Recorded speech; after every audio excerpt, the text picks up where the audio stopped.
Notre conseil des ministres est tenu ce jour autour de son excellence, donc Roch-Marc Christian Kaboré, président du FASO, président du conseil des ministres. Nous avons eu un certain nombre de dossiers inscrits au titre donc des dossiers de fonds, des communications orales, des nominations en conseil d'administration et des nominations aux fonctions individuelles. Je voudrais m'arrêter sur quelques-unes de ces questions débattues, notamment sur les dossiers qui ont appelé notamment le ministère de la Défense nationale et des anciens combattants. À ce titre-là, donc, nous avons adopté un décret portant statut des volontaires pour la défense de la patrie. Vous vous souviendrez que le 7 novembre 2019, suite à l'attaque terroriste sur l'axe Ougarou-Bungu, qui a fait donc 38 morts et une soixantaine de blessés, son Excellence le président du FASO avait ordonné le recrutement de volontaires pour la défense de la patrie. Le 21 janvier dernier, l'Assemblée nationale a adopté donc cette loi-là, et le 29, le président a pris un décret promulguant la dite loi. Aujourd'hui, nous avons adopté un décret portant donc statut des volontaires pour la défense de la patrie. Il s'agit donc de 5 chapitres, 8 sections et 32 articles. Et ce décret-là est le fruit du travail d'une commission qui a été mise en place avec la présidence du FASO, le ministère de la Défense nationale des anciens combattants, l'administration territoriale et le ministère de la Sécurité. Au titre du ministère de la Sécurité, nous avons adopté 2 décrets, mais je laisserai le ministre en charge, le ministre d'État, revenir sur ces 2 décrets-là. Je voudrais plutôt vous parler du ministère de la Sécurité, où nous avons adopté 3 décrets portant nomination de commissaires de police. Vous savez que la loi 027-2018 du 1er juin 2018 portant statut du cadre de la police nationale prévoit à son article 13 que le passage de grade à un grade supérieur pour les commissaires de police est constaté par un décret. Donc nous avons pris ces 3 décrets qui portent nomination de commissaire de police et de commissaire divisionnaire de police. Au titre du ministère de la Femme, de la Solidarité nationale, de la famille et de l'action humanitaire, nous avons adopté un rapport relatif à l'organisation conjointe de la 163e journée mondiale de la femme et du 6e forum national de la femme prévu donc pour se tenir cette année, autour du 8 mars. Vous connaissez le principe. Le thème de cette organisation, c'est crise sécuritaire au Burkina Faso. Quelle stratégie pour une meilleure résilience des femmes? Il y a 3 étapes qui ont commencé aujourd'hui avec l'organisation donc des activités préparatoires, l'organisation d'un panel et pour terminer le dialogue direct entre les femmes et son Excellence le président du FASO. Voilà donc ce qui est des rapports. Je vais surtout inviter donc le ministre d'État, le ministre Simeon Sawadogo, avec nous présenter les 2 décrets qui ont été adoptés en Conseil des ministres qui ont trait donc à la convocation du corps électoral. Merci. Je voudrais simplement vous dire que le Conseil des ministres a adopté 2 décrets importants portant en réalité fixation des dates des élections présidentielles et des législatives de 2020. Et plus techniquement, on appelle cela la convocation du corps électoral et qui est prévue pour la date du 22 novembre 2020. Donc le 22 novembre 2020, le corps électoral est convoqué pour les élections présidentielles et législatives. Et les décrets, donc, pour 3 postulats assez importants. Il s'agit, dans un premier temps, de la convocation du corps électoral. Deuxièmement, de la précision des circonscriptions électorales en ce qui concerne les élections législatives. Donc, nous avons la liste nationale composée de 16 députés. Et nous avons la liste au niveau des provinces composée de 111 députés pour un total donc de 127 députés donc au niveau de l'Assemblée nationale, je crois. Alors, il faut préciser que cela est d'autant plus important que l'article 40 de la Constitution précise que les élections présidentielles devraient avoir lieu au moins 21 jours avant la date, avant l'expiration du mandat du président, ou au plus 40 jours donc, avant l'expiration du mandat présidentiel. Et si nous prenons en compte que le président a prêté serment le 29 décembre 2015 et en application donc, de l'ensemble de ces dispositions, notamment les dispositions de l'article 40, et il nous reste pratiquement une fourchette allant du 18 novembre au 29 décembre pour la fixation de la date présidentielle. Et si nous avons l'habitude de faire les élections un dimanche, il nous reste donc 3 dimanches dans cette fourchette-là, c'est-à-dire le dimanche 22, le dimanche 29 et le dimanche, le dimanche 6 décembre. Alors le Conseil a opté pour la date du 22 en tenant compte des délais de recours, etc., pour que nous puissions arriver à bon port, avoir une proclamation définitive des résultats pour que le président du Faso élu puisse effectivement rentrer en fonction. Alors donc c'est pour dire que c'est une date très importante. Et deuxièmement, pour ce qui concerne les députés, c'est la même chose. Vous savez que les députés ont validé leur mandat le 30 décembre et pour 5 ans. Donc il est tout à fait normal que nous puissions travailler dans cette période-là pour que les députés puissent être effectivement élus donc avant cette date-là et prendre fonction. Alors, des 2 éléments, je pense que comme je vous le disais, c'est très important, non seulement pour la clarté et la transparence des élections, comme le souhaite le président du Faso, mais également, il y a le fait que cela rentre en droite ligne avec les conclusions du dialogue politique et qui a bien voulu que nous puissions avoir non seulement les élections couplées, mais que également nous puissions avoir donc des dates précises qui vont permettre donc une compétition donc transparente. Alors donc c'est les 2 décrets importants que je voudrais apporter à votre connaissance et vous dire que en même temps que c'est une occasion pour le président donc de réaffirmer sa volonté pour qu'il y ait des élections transparentes, mais également cela rentre en droite ligne avec les conclusions du dialogue politique. Je voudrais dire que cela va permettre à la CENI donc d'opérationnaliser sur le terrain. Ça veut dire qu'à partir de ces 2 décrets, la CENI va travailler non seulement pour la confection de la liste électorale, mais également elle va travailler pour l'opérationnalisation sur le terrain des 2 votes. Mais je voudrais préciser un élément très important. En fixant cette date, donc la CENI va procéder donc à la confection de la liste électorale qui vaudra non seulement pour les présidentielles, pour les législatives, mais également pour les municipales qui vont venir en 2021, je crois.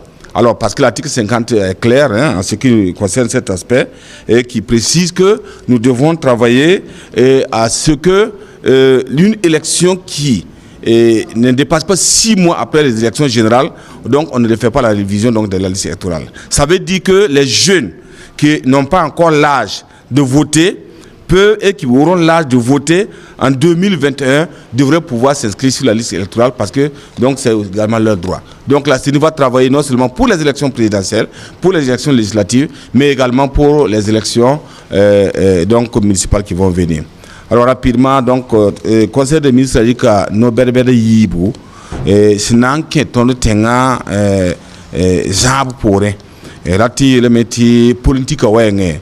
Yamia mette président du Faso la quoi tira tamé ti tumdu bour face na man politique awen surtout ça doit y voter bu morot ne ba fawum kibay la bum kibay tita yari la conseil des ministres rik nore yel ti présidentiel votant na ya décembre novembre kiura sum pisi la yibu donc votant na ya président au voto na libi ya député na voto ya ton de tab kawra yak no kanga anor ning pisilan pisnasa yak gom dan de galoto donc ya bumsi ya venra sina yiti ne ba ton pa mbang pinda ba dinda me ngala tam ti vota yi venra ira tam ne mbuida pam sore ti vota yi venra ti rawi bon mo gambie levin pass me yam yeme ti président du Faso la kosa politique taw demba tu mo no jinne tabi ya taba wum tab ne vota na ile bumininga.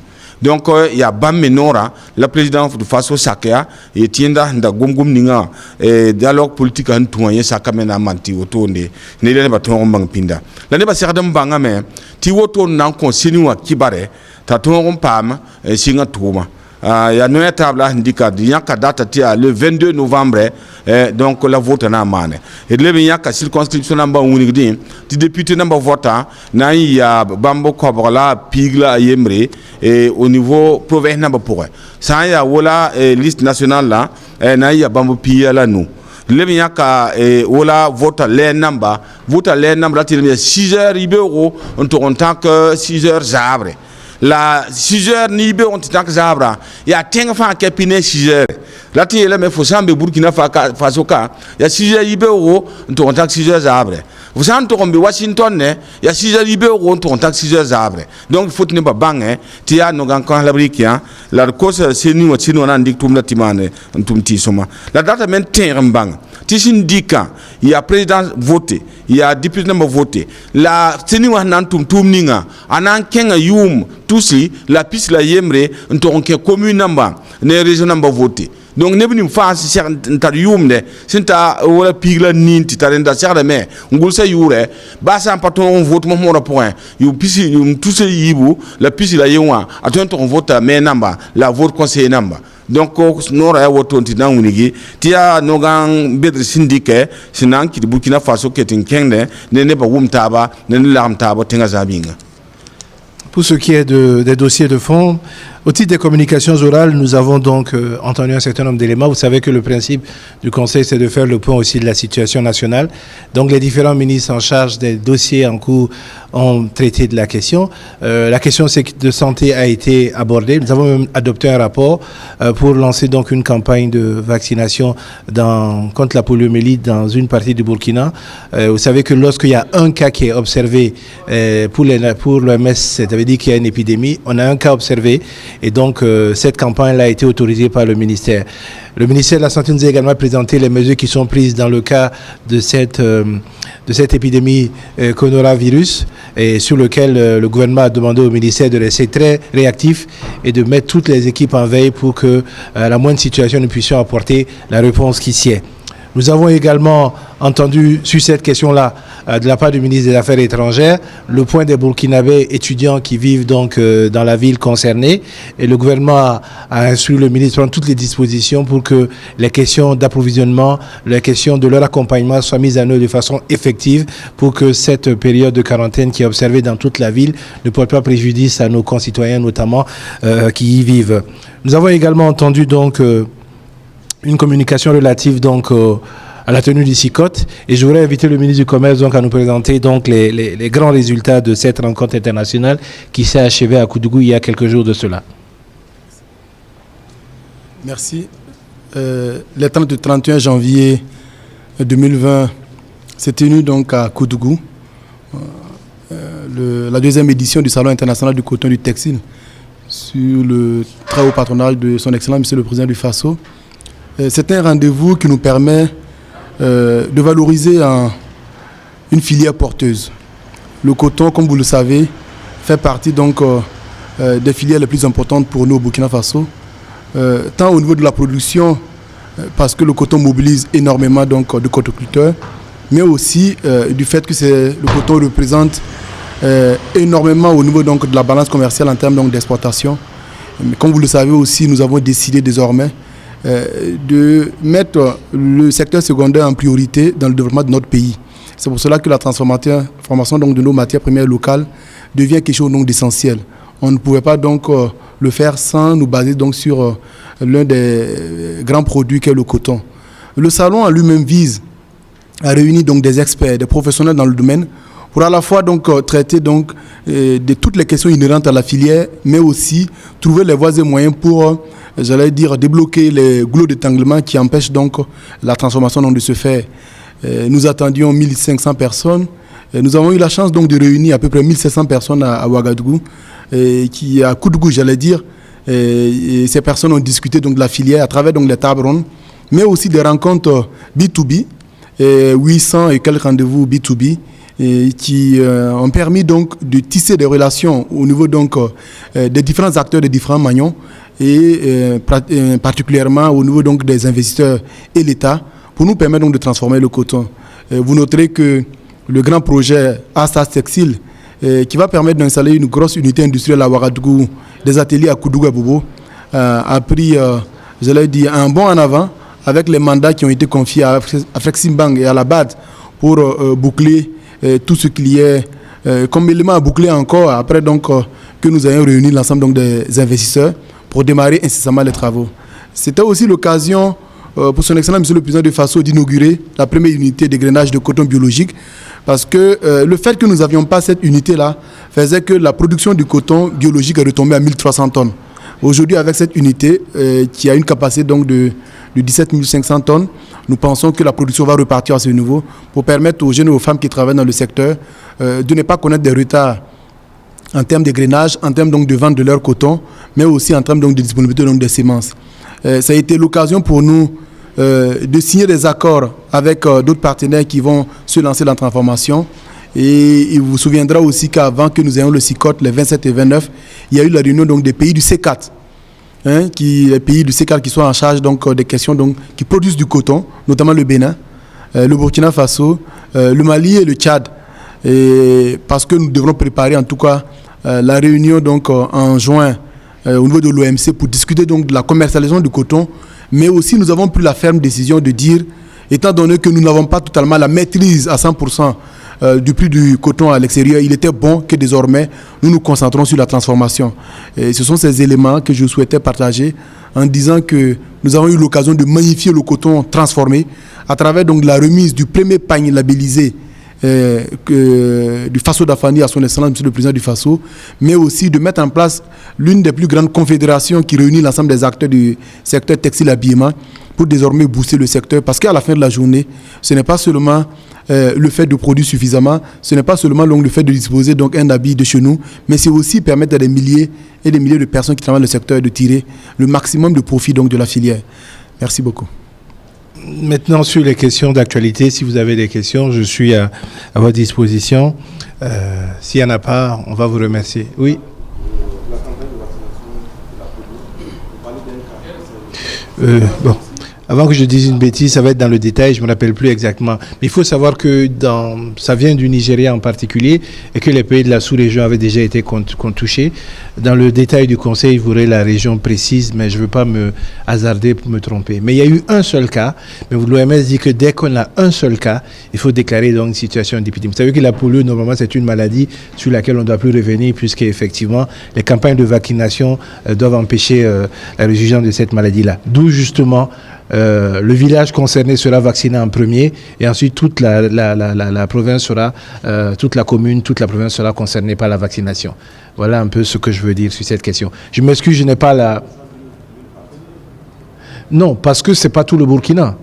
Il y a une étude, il y a un suivi qui est fait et dans le cas d'espèce, il y a cette situation-là. Alors, c'est une question qui est spécifique au ministère de la Santé à laquelle je ne pourrais pas répondre. Madame le ministre, vous pouvez venir s'il vous plaît.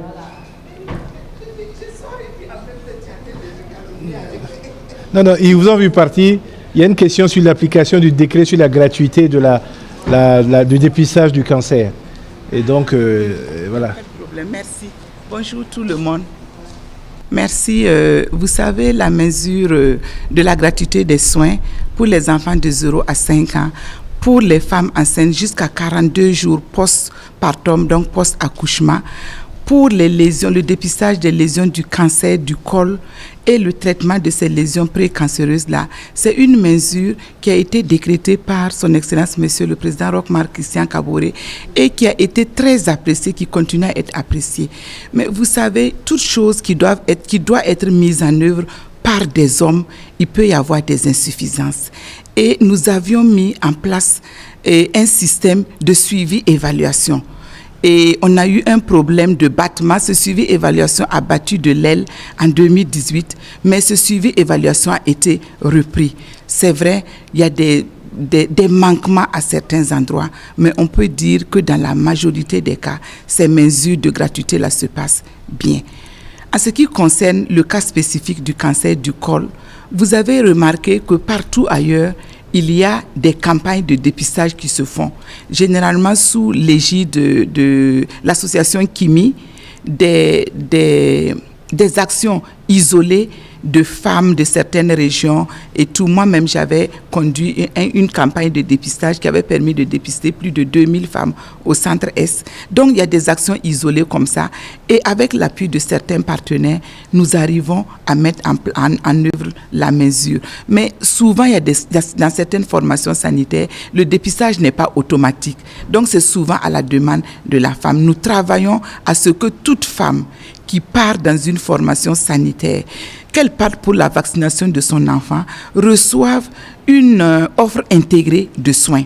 Si elle part pour la vaccination, qu'on puisse l'examiner, qu'on puisse lui dire comment elle doit nourrir son enfant, qu'on puisse lui dire qu'est-ce qu'elle doit faire pour préserver sa propre santé. Et nous sommes en train de mettre en œuvre cette stratégie d'intégration des soins avec comme site pilote le district sanitaire de Tiebélé à Pau, et on essaie de faire en sorte que tout le monde puisse faire ça.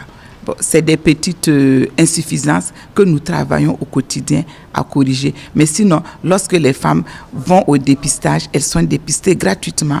Et les lésions, le traitement des lésions, généralement, c'est une cryothérapie qui se fait dans les cars mobiles même de transformation, et qui transportent ces femmes-là et qui transportent les équipes. Et quand ça dépasse le niveau de soins sur place dans le car, on réfère souvent ces femmes-là dans des formations sanitaires, dans des centres hospitaliers. Au centre S à Tankourgo, je peux vous faire ce témoignage parce qu'on a découvert une lésion, on l'a soignée, on l'a référée, elle est suivie. Je peux vous assurer qu'elle se porte très très bien parce que nous-mêmes on continue à la suivre. Merci. Je pense que sur les questions de chiffres, il faut rester très prudent, parce que c'est des mouvements d'aller et de retour et que on était à 500 000, on est à 600 000, vous dites 700 000, il faut rester très prudent. Ce qui est certain, c'est que les populations déplacées internes ont besoin de tout notre appui. Et le Burkina a également des engagements en ce qui concerne les personnes réfugiées. Et ces engagements-là sont tenus. Après, les questions de protection des camps et ces aspects-là sont des questions qui sont gérées par le ministère de la Sécurité et les questions de l'administration territoriale et la solidarité nationale. Donc je pense qu'il n'y a pas de raison de s'alarmer plus que ça. Nous avons un gouvernement qui tient compte de ces réalités, qui fait avec ses moyens de bord, qui ne priorise aucun axe sur un autre en ce qui concerne les réfugiés, mais qui tient à ce que tous les acteurs pris dans leur ensemble travaillent à ce que cela puisse apporter une solution. Je ne pense pas que les populations soient délaissées. Quand vous écoutez certaines narrations des attaques qui ont eu lieu, parfois c'est quelque temps après le passage de l'armée. Nous n'avons pas, et nous l'avons dit plusieurs fois, le président de Faso l'a exprimé, le premier ministre d'État, Chichérif, l'a également dit, le ministre de la Sécurité l'a dit, on ne peut pas mettre des forces de défense et de sécurité dans chaque village. Il y a une certaine distance entre parfois les villages et les différentes garnisons ou les postes de police.